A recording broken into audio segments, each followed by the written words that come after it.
Maithili express की शानदार प्रस्तुति।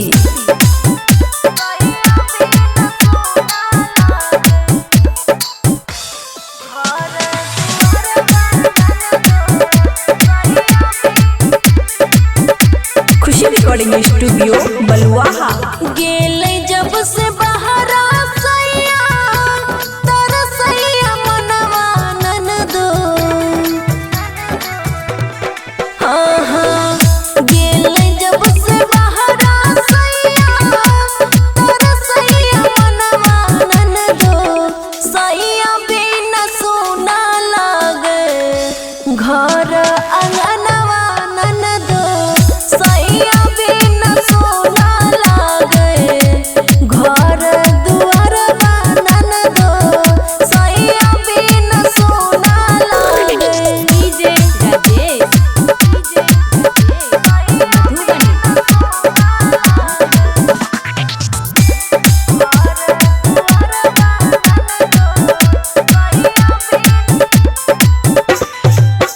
आँखिया के कजरा काने होठ लालिया।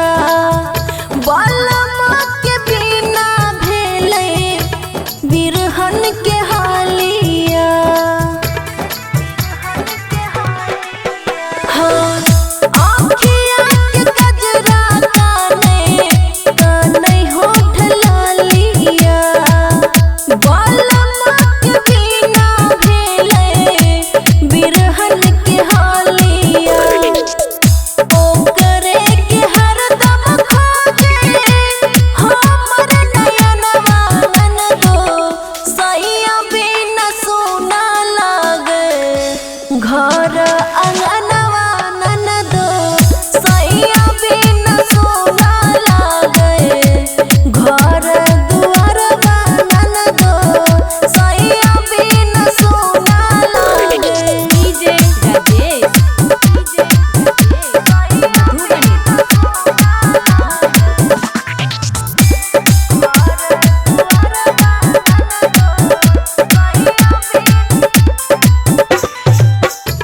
खुशी के मन सैया याद बड़ाबै छी।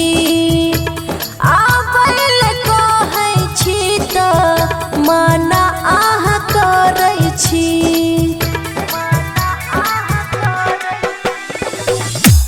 खुशी के मन सैया याद बड़ाबै छी। आबैल कहै छी तऽ माना आह करै छी। केना के बतैयै उनका में बसै परनवा ननदो। सैया बिना सोना लागे घर दुआरिया ननदो। सैया बिना सोना लागे घर अंगनवा ननदो। सैया बिना सोना लागे। खुशी रिकॉर्डिंग स्टूडियो बलुआहा।